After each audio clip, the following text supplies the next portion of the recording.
जय हिंद, वंदे मातरम। स्वागत है आप सभी का गुरुजी वर्ल्ड एग्जाम स्टडी प्लेटफॉर्म में। उम्मीद है आप और आपका परिवार बेहतरीन और उम्दा होगा।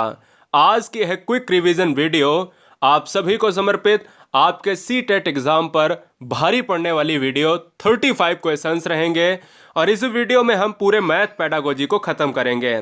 मैथ पेडागोजी में गणित की शिक्षण विधियों से जितने भी क्वेश्चन आपके एग्जाम में बनते हैं कि किस तरीके से बच्चों को ट्रीट करना चाहिए, कौन सी विधि कहां पर आती है, गणित की संपूर्ण पेडागोजी इन 35 क्वेश्चंस में हमने निचोड़ दी है। तो चलिए वीडियो स्टार्ट करते हैं। अधिकतम स्कोर करने के लिए तैयार हो जाइएगा। कंसंट्रेशन कतई नहीं भंग करना है। कक्षा में छात्रों को गणित विषय के प्रति प्रेरित करने के लिए निम्नलिखित बात का ध्यान रखना चाहिए। अगर ऑप्शन 4 दिए जाएं आपके स्क्रीन पर तो कौन सा होगा? मुझे उम्मीद है कि आपने इस क्वेश्चंस का आंसर लॉक कर लिया होगा। यदि आप ऑप्शन नंबर 3 के साथ जा रहे हैं या जा रही हैं तो आपका आंसर सही है, क्योंकि कठिन अभ्यास आप कराओगे तो निगेटिव है, कठिन वर्ड ही निगेटिव है। समान रूप से देखिए, सभी छात्रों को समान रूप से प्रेरित करना चाहिए, शिक्षा देना चाहिए, बिल्कुल सही बात है। लेकिन गणित विषय के संदर्भ में हमें इससे भी अच्छा आंसर कौन सा देना है? हम ये कहेंगे अधिक से अधिक कमी निकालना एक निगेटिव है। इनसे भी बढ़िया आंसर ऑप्शन नंबर 3 जाएगा, क्योंकि आत्मविश्वास अगर आप बढ़ा रहे हो बच्चे का तो बच्चा जिज्ञासु होगा, बच्चा पढ़ने में सक्रियता जगाएगा। आंसर हमारा सी लॉक हो जाएगा। क्लियर है बेटा? प्रयोगशाला विधि किस सिद्धांत पर आधारित है? लॉक करिएगा। प्रयोगशाला विधि क्या अनुभव से सीखना, करके सीखना, ज्ञात से अज्ञात की ओर, या फिर इनमें से कोई नहीं? प्रयोगशाला विधि जो आधारित है दोस्तों वो है करके सीखने पर, क्योंकि हम कहते हैं ना डूइंग। अभी देखिएगा, सिंपल सी बात है दोस्तों, करके सीखने का मतलब होता है कि बच्चा स्वयं कर रहा है, स्वयं करके जो निष्कर्ष निकाल रहा है उसका वही रिजल्ट है। समझ में आया? तो करके सीखने का मतलब ही होता है कि कुछ इन्वेंट कर रहा है, कुछ प्रयोग कर रहा है, अपने आप से कर रहा है। आंसर हमारा बी लॉक हो जाएगा या सेकंड हो जाएगा। निम्नलिखित में कौन से विकल्प में गणित की भाषा की झलक है? 4 ऑप्शंस ऐसे हैं जिसमें आपको यह बताना है कि किसमें गणित का प्रयोग हुआ है। ऐसे ही एग्जाम में क्वेश्चन पूछे जाते हैं और आप लोग गणित पेडागोजी से परेशान हो जाते हो। 15 क्वेश्चन तो गणित पेडागोजी में वो आते हैं जो आपको कतई नहीं गलत करने हैं। 15 क्वेश्चन डिजिट वाले आ जाते हैं, उनमें भी आप 5-6 कर सकते हो या कर सकती हो। अगर आपका बहुत गणित कमजोर है तो भी आपका 20-22 स्कोर हो जाता है। यहाँ पर देखिएगा आंसर हमारा क्या हो जाएगा? 3 हो जाएगा। यात्रा के दौरान मीरा ने 10 किलोमीटर दूरी पैदल तय की है। अब देखिए यहाँ पर गणित हो रहा, यहाँ पर हो रहा, नहीं हो रहा, इसलिए इस क्वेश्चन का आंसर हमारा 3 हो जाएगा। किसी विधि यानी किस विधि से यह सिद्ध किया जा सकता है कि दो सम पूर्णांकों का योग सदैव सम होता है? Option A, option B, option C, option D, या 1 2 3 4? बताइए, लॉक किया जाए। यदि आप पहली बार हैं गुरुजी वर्ल्ड एग्जाम स्टडी पर तो ईमानदारी से शिक्षक और शिक्षिका बनने के लिए चैनल को ईमानदारी से हर बहन, हर भाई, हर घड़ी सब्सक्राइब कर लें। आंसर क्या चला जाएगा कि कहीं ना कहीं सिद्ध किया जाता है, तो हम ये कहेंगे 4 नंबर में प्रत्यक्ष उपपत्ति कहा जाता है। प्रत्यक्ष का मतलब होता है कि भैया यह सिद्ध किया जा सकता है कि दो सम पूर्णांक का योग सदैव सम होता है। बिल्कुल, दो सम पूर्णांक कौन कौन से होते हैं कमेंट कीजिए। अच्छा, सम संख्या कहां से शुरू होती है? हम कहेंगे जो 2 का विभाज्य हो। सिंपल सी बात है। आंसर हमारा ऑप्शन जाएगा सेकंड के साथ। किसी गणितीय आकृति को दिखाकर प्राप्त किया जाने वाला उद्देश्य क्या है? बड़ा सुंदर सा प्रश्न है। इस वीडियो में आपके क्वेश्चन गलत बहुत होंगे, क्योंकि हम सारे क्वेश्चन टफ ले रहे हैं, सारे क्वेश्चन सरल भी ले रहे हैं, तो कहीं ना कहीं जो गलत हो रहा है उस पर बहुत ध्यान रखना है। ठीक है, 5वें का आंसर क्या हो जाएगा? आंसर हो जाएगा भैया ज्ञानात्मक उद्देश्य हो जाएगा। देखिए, गणितीय आकृति को दिखाकर प्राप्त किया जाने वाला उद्देश्य होता है ज्ञानात्मक उद्देश्य, जो बच्चे के दिमाग में मानसिक चरित्र को पैदा करता है। आंसर हमारा ऑप्शन नंबर 4 लॉक हो जाएगा।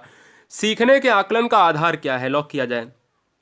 सीखने के आकलन का आधार क्या है दोस्तों? तो वो है एक व्यावहारिक परिवर्तन है। क्या? व्याख्या कर सकना, जैसे कि तैसा लिख देना, पुनः स्मरण। अब देखिए, स्मरण मेमोरी यानी रटना है तो नहीं रटना है। जैसा तैसा लिख देना, जैसा दिख रहा वैसा लिख दो। व्याख्या करना कंठस्थ करना गलत है। व्यावहारिक परिवर्तन, इससे बेस्ट आंसर होगा नहीं। आंसर 3 हो जाएगा। कक्षा में गणित शिक्षण के साथ आयोजित की जाने वाली मासिक परीक्षाओं की आवश्यकता होती है। जो गणित शिक्षण पढ़ाया जाता है उसके साथ साथ मासिक परीक्षाएं नहीं होती हैं आपकी, कि जो महीने में एक बार पढ़ा लिया, महीने के अंत में परीक्षा ले ली।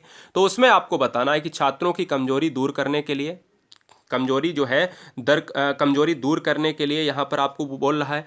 छात्रों को वार्षिक परीक्षाएं उत्तीर्ण कराने के लिए, छात्रों की गणित विषय के प्रति रुचि बढ़ाने के लिए, तथा यहाँ पर जो है यहाँ पर बच्चों को एक उच्च स्तरीय शिक्षा प्राप्त करने के लिए, छात्रों को अधिक से अधिक अभ्यास करवाने के लिए। बताइए कौन सा ऑप्शन सही हो जाएगा। 7 नंबर का जो आंसर हो जाएगा, मैं कहूँगा कि छात्रों की कमजोरी को दूर करने के लिए, कि भैया उसने साल भर जो पढ़ा है, साल भर उसने पढ़ा है तो उसमें सीखा क्या है, और अगर जो गलती है तो उसको तुरंत सही किया जाए, तो आंसर क्या हो जाएगा, ए हो जाएगा। बोलो कॉन्सेप्ट क्लियर। अगले क्वेश्चन की तरफ बढ़ेंगे, गणित को। अच्छा, कुछ बच्चे कह रहे हैं कि सर ऑप्शन नंबर सी हो जाएगा। अरे भाई, रुचि बढ़ाने की बात तो सभी एक टीचर के ऊपर निर्भर होती है कि वो कैसा शिक्षण कर रहा है, लेकिन हम मासिक परीक्षा पर क्वेश्चन था, तो मासिक परीक्षा का मतलब होता है क्यों, आखिर क्यों, इसलिए क्योंकि जो भी गलतियां हैं उसको तुरंत खत्म किया जाए।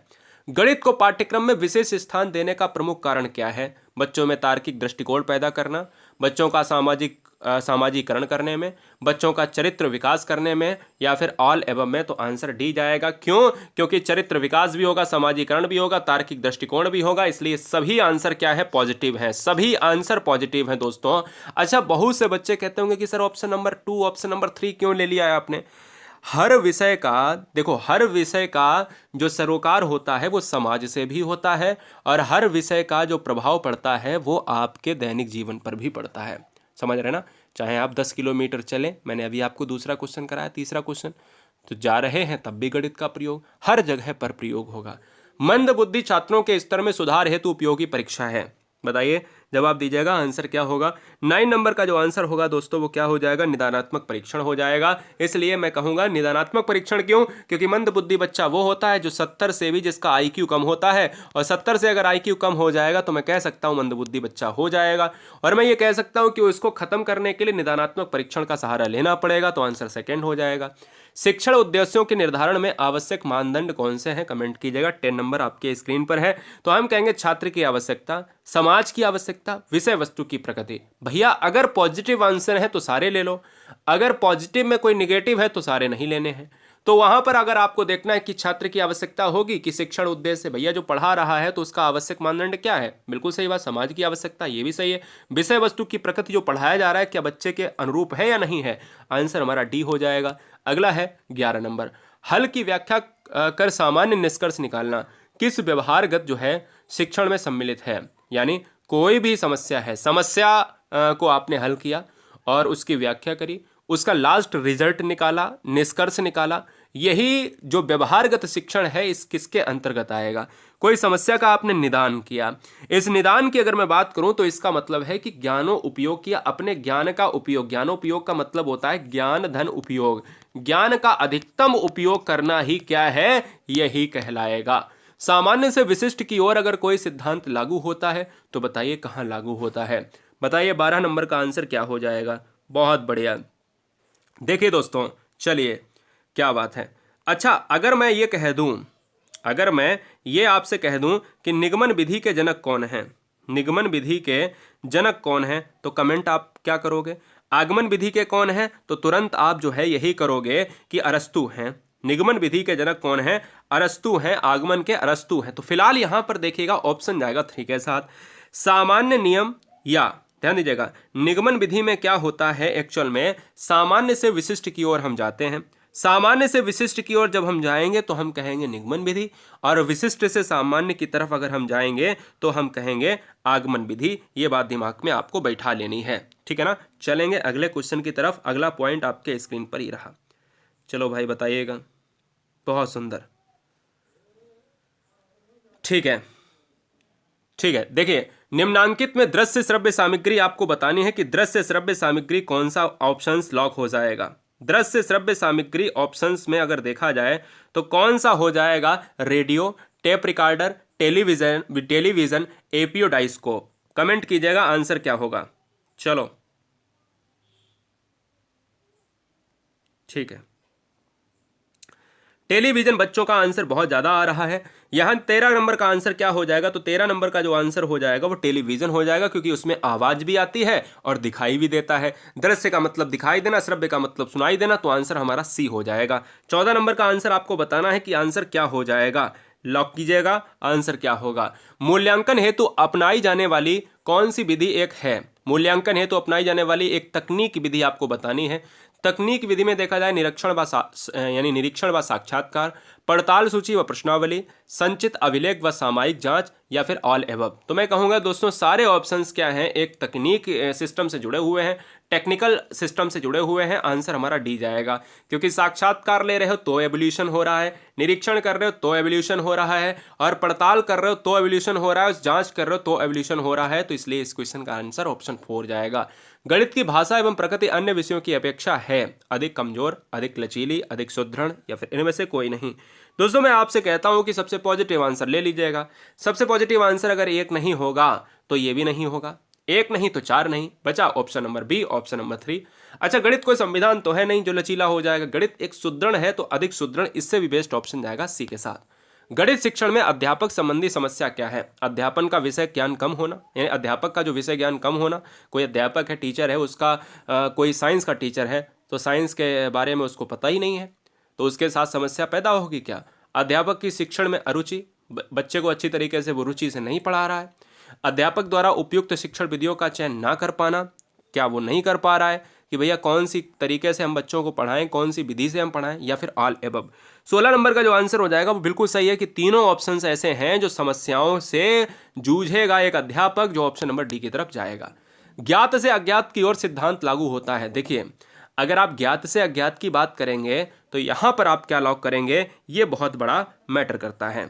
हाँ, यहाँ पर आपको क्वेश्चंस के वीडियो में हम बता रहे हैं, क्वेश्चन नंबर 17 के ऑप्शंस में आपको हम बता रहे हैं कि ज्ञात से अज्ञात की तरफ अगर आप जाएंगे तो फिर किसका चुनाव करेंगे। देखिए, आगमन में ज्ञात से अज्ञात होता है, सामान्य से विशिष्ट होता है आपका निगमन में, विशिष्ट से सामान्य होता है आगमन में, ज्ञात से अज्ञात होता है किसमें? आगमन में होता है, निगमन में नहीं होता है। इसलिए अगर मैं कहता हूं आपसे कि इस क्वेश्चन का आंसर 17 नंबर का तीसरा हो जाएगा संश्लेषण विधि, तो संश्लेषण विधि एक बार जरूर हो जाएगा। हर चीज का संश्लेषण करना, हर चीज को संश्लेषित माध्यम से एक साथ में जोड़ के रिजल्ट निकाल देना, ये ज्ञात से अज्ञात की तरफ चलने वाली विधि है। जब किसी नवीन प्रश्न को हल करना हो तो सबसे उपयुक्त विधि कौन सी है? बड़ा सुंदर प्रश्न है, गलत करोगे आप सभी ज़्यादातर। बहुत आसान प्रश्न भी नहीं है, बहुत कठिन प्रश्न भी नहीं है। 18 नंबर का जो आंसर है वो जाएगा ऑप्शन नंबर फर्स्ट के साथ, कि नवीन प्रश्न को हल करोगे तो वो तकनीक के माध्यम से करोगे, प्रयोग करके करोगे, यानी करके सीखना, कहते हैं ना करके सीखना। तो करके सीखना यानी प्रयोग आधारित जो प्रयोग होते हैं वो नवीन प्रयोग कहलाते हैं, वो आगमन विधि होते हैं, इसलिए आंसर ए चला जाएगा। अगला, छात्र विद्यालय में रहकर जो कुछ सीखता है उसकी जांच हेतु जो परीक्षाएं आयोजित की जाती हैं वे क्या कहलाती हैं? 19 नंबर का आंसर क्या होगा? तो 19 नंबर का आंसर आपको बताना है उपलब्धि परीक्षण, निष्पत्ति परीक्षण, निदानात्मक मूल्यांकन, या फिर विकल्प 1 व 2 दोनों। 19 नंबर का जो आंसर होगा बताइए क्या होगा? 19 का 4 आंसर सही हो जाएगा, विकल्प 1 व 2 दोनों हो जाएंगे इस क्वेश्चन का राइट आंसर। क्यों?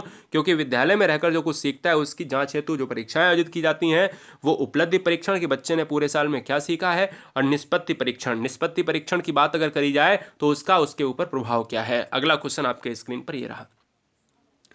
गणित शिक्षण में कौशलात्मक उद्देश्य का विशिष्टीकरण का उदाहरण होगा, यानी कौशल का मतलब समझते हो कि जो बच्चा किस कौशल से सीखता है, समझ में आया? तो गणित शिक्षण में कौशलात्मक उद्देश्य के विशिष्टीकरण का उदाहरण है। 20 नंबर का आंसर क्या होगा? तो बताइए दोस्तों, कौशलात्मक का मतलब समझ रहे हो कि अरे इस बच्चे में ये कौशल है, ये तो छुपा हुआ निकला है ना। तो कौशल का मतलब ये है कि इस क्वेश्चन के ऑप्शंस के हिसाब से गणितीय आकृतियां बनाना। गणितीय आकृतियां बनाने का मतलब है कि जो बच्चा एक दूसरे से क्रिएटिव है, और एक दूसरे से क्रिएटिव है तो उसमें एक कौशल है कि वो बना लेता है, ऐसे याद कर लीजिएगा। गणित शिक्षण में कक्षा उपयोगी उद्देश्यों के निर्धारण में कौन से बिंदुओं को ध्यान में रखना आवश्यक है? लॉक किया जाए। 21 नंबर का आंसर क्या होगा? जवाब दिया जाए। बताइए, गणित शिक्षण में कक्षापयोगी उद्देश्यों के निर्धारण में कौन से बिंदुओं को ध्यान में रखना आवश्यक है? विषय वस्तु की विशेषताएं, विद्यार्थियों का स्तर, अपेक्षित व्यवहारगत परिवर्तन, या फिर उपरोक्त सभी। देखिए, विषय वस्तु की विशेषताएं होना चाहिए, एक दूसरे से विद्यार्थी किस तरीके से अलग है उनको भी ध्यान में रखना चाहिए। कोई बच्चा धीमे सीखता है, कोई देर में सीख पाता है। अपेक्षित व्यवहारगत परिवर्तन, ये भी याद रखना है। आंसर हमारा डी हो जाएगा। कक्षा BII क्या कहते हैं जरा कमेंट कीजिएगा। रोमन अंक, रोमन क्लास का भी ज्ञान होना चाहिए। बताइए दोस्तों क्या होगा? हाँ जी, बहुत बढ़िया। चलो बताओ। हाँ, कक्षा इतने इतने छात्रों में आप 7 की बात कर रहे हो। आप क्या 7 की बात कर रहे हो? तो मैं कहूँगा दोस्तों, कक्षा इतने इतने में ध्यान दीजिएगा कि कक्षा इतने इतने में जो है छात्रों में गणित विषय के प्रति रुचि पैदा करने के लिए आपसे कह रहा है शिक्षक को कौन सा तरीका अपनाना चाहिए, कमेंट कीजिएगा। हाँ भैया, 7 तो होता है ये, और इसमें अगर एक और जोड़ दोगे तो वो 8 हो जाएगा, और इसी तरीके से आई एक्स जोड़ दोगे तो वो 9 हो जाएगा, एक्स जोड़ दोगे तो 10 हो जाएगा। याद रखिएगा, क्लियर है? मैं फिर से बताता हूँ कि अगर आप ये कर दोगे तो 4, ये कर दोगे तो 5, ये कर दोगे तो 6, और इसमें एक एक कर दोगे तो 7, फिर एक एक एक कर दोगे तो 8, है ना? याद रखिएगा। 22 नंबर का जो आंसर हो जाएगा वो दोस्तों क्या हो जाएगा, लॉक किया जाए तो 22 नंबर का जो आंसर हो जाएगा वो जाएगा किसके साथ? चौथे के साथ। यानी गणित पहेलियों और अन्य मनोरंजन क्रियाओं के माध्यम से अगर शिक्षण प्रदान करते हो तो बेस्ट तरीका है। अंक गणित शिक्षण का उद्देश्य क्या होना चाहिए? अंक गणित शिक्षण का जो उद्देश्य है दोस्त, वो क्या होना चाहिए? वो दैनिक जीवन के कार्य हेतु, मजदूरी एवं व्यवसाय हेतु, व्यवहारिक उपयोग हेतु, या फिर ऑल एबव, लॉक किया जाए। 23 नंबर का जो आंसर हो जाएगा वो किसके साथ जाएगा? वो ऑल एबव के साथ जाएगा, क्योंकि मजदूरी एवं व्यवसाय हेतु, व्यवहारिक उपयोग हेतु, दैनिक जीवन कार्य हेतु। तो क्या मजदूरी नहीं लगा सकते? बिल्कुल लगा सकते, क्योंकि अंक गणित में आप सभी पहलू को देखते हैं, डिजिट आते हैं, और डिजिट का प्रयोग मजदूरी और व्यवसाय में भी होता है, व्यवहारिक उपयोग में भी होता है, दैनिक जीवन में भी होता है। आंसर हमारा डी जाएगा। अगला क्वेश्चन, गणित की सर्वप्रथम विकसित शाखा है। सबसे पहले विकसित शाखा आपको बतानी है, तो अगर ये बताना है तो बताइए क्या होगा? 24 नंबर का आंसर बताना है, ठीक है? 24 नंबर का आंसर बताइएगा, फटाफट बताइएगा। 24 नंबर का आंसर क्या है कि गणित की सबसे पहली जो विकसित शाखा है वो कौन सी है? अंक गणित है। अगला है, ज्यामिति की किसी प्रमेय का हल ज्ञात करने के लिए प्रायः निम्नलिखित विधि का उपयोग होता है, कमेंट कीजिएगा। 25 नंबर का आंसर क्या होगा? तो मैं कहता हूं यहां पर जो आंसर आपका 25 नंबर का चला जाएगा, तो ध्यान दीजिएगा, इस क्वेश्चन में जो बच्चा संश्लेषण लगा रहा है, संश्लेषण का मैंने आपको बताया कि ज्ञात से अज्ञात की तरफ चलने वाली जो विधि है वो संश्लेषण है। आंसर हमारा 4 चला जाएगा, यही दोस्तों याद रखना है। 26 नंबर देखिए, किस विधि द्वारा अर्जित ज्ञान स्थायी नहीं होता है? जो स्थायी ना रहे, दिमाग में टिक ही ना पाए, और जो टिक नहीं पाएगा वो समझ लो रटने की प्रक्रिया पर आधारित होगा। रटंत प्रणाली वाली विधि कौन सी है? निगमन विधि है, क्योंकि इसमें सूत्र का ज्यादा प्रयोग होता है। 27, इनमें से आपको यहां पर मिलान वाले ऑप्शंस देखने हैं। मिलान वाले ऑप्शंस क्या हैं? जिस तरीके से अगर हम आपसे बात करें कि यहाँ पर 27 नंबर का देखा जाए आंसर, तो क्या हो सकता है? अच्छा, मिलान वाले नहीं, लेकिन हाँ, एक कौशल को सेट करना है। ऑप्शंस आपके ये दिए गए हैं 1 2 3 4। कौशल को सेट करना है कि कौन सा किसके बाद आएगा। गणित के उच्च प्राथमिक स्तर पर निम्नलिखित में किन कौशलों को प्रोत्साहित किया जाता है? मानदर्शन, पक्षांतरण, कंठस्थ करना, सामान्यीकरण, अनुमान लगाना। बताइएगा, जवाब दीजिएगा, आंसर क्या होगा, लॉक किया जाए। ठीक है, बात बहुत बढ़िया। दिमाग लगाओ कि कौन सा लास्ट में आएगा। अगर कोई भी अर्थ किसी का पता भी नहीं है तो भी कोई दिक्कत नहीं है, तब भी आप आंसर कर सकते हो। हाँ, अच्छा, मानदर्शन का अर्थ बच्चे पूछ रहे हैं। तो देखिएगा, मानदर्शन में क्या होता है कि जो आत्मसात करने की प्रक्रिया होती है, अपने दिमाग में आत्मसात कर, कोई भी चीज़ आपको पढ़ाई गई है उसको आत्मसात कर लेना। पंक्षांतरण आपको पता है, कंठस्थ करना पता है ना? सामान्यीकरण पता है, अनुमान लगाना। अनुमान लगाना आपको पता है या नहीं पता है? मैं आपको बताता हूँ। 27 नंबर में जो आंसर जाएगा वो क्या जाएगा? ABDE।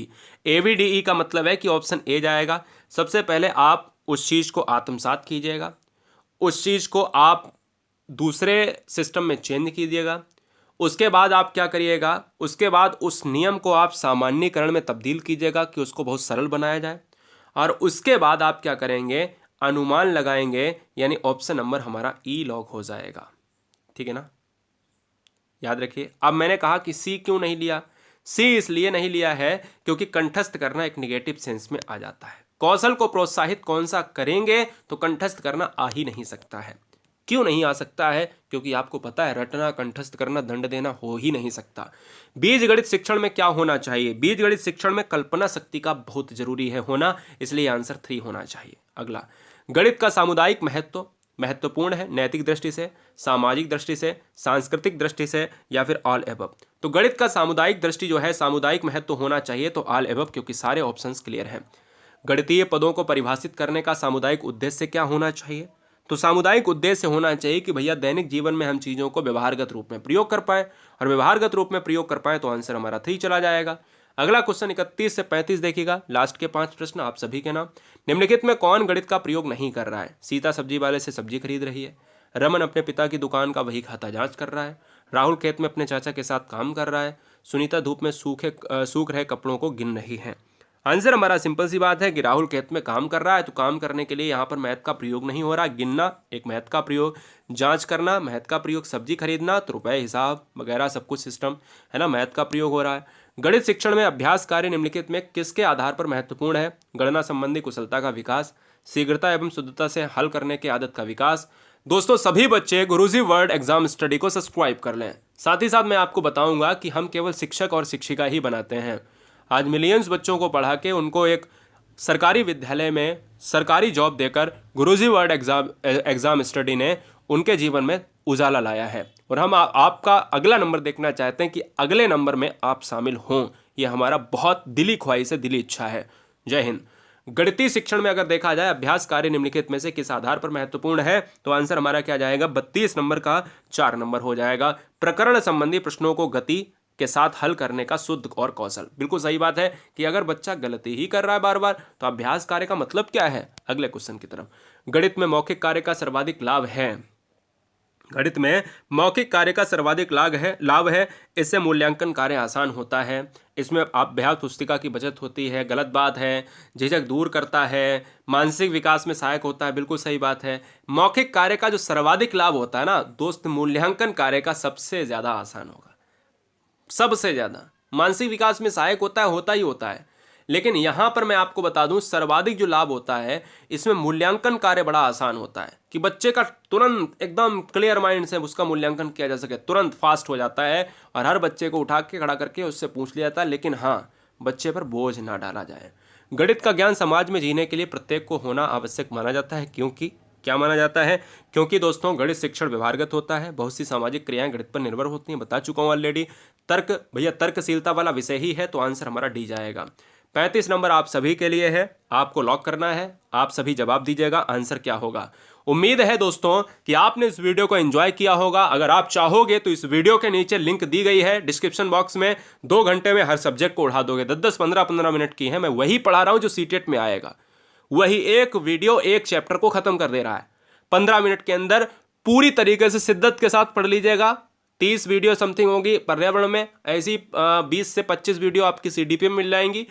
2 घंटे में पूरा खत्म कर दोगे। अगर आप अपने ऊपर आ जाओ, नीचे हमने दे दी है लिंक, सब कुछ खत्म कर दो, और आपके अंदर 2 घंटे बाद वो कॉन्फिडेंस आ जाएगा जो आपके अंदर अभी नहीं है। ये वादा है मेरा, और इस वादे पर ही मैं जीता हूं, इसी वादे से ही मैं पढ़ाता हूं। जय हिंद, वंदे मातरम, इनकलाब जिंदाबाद।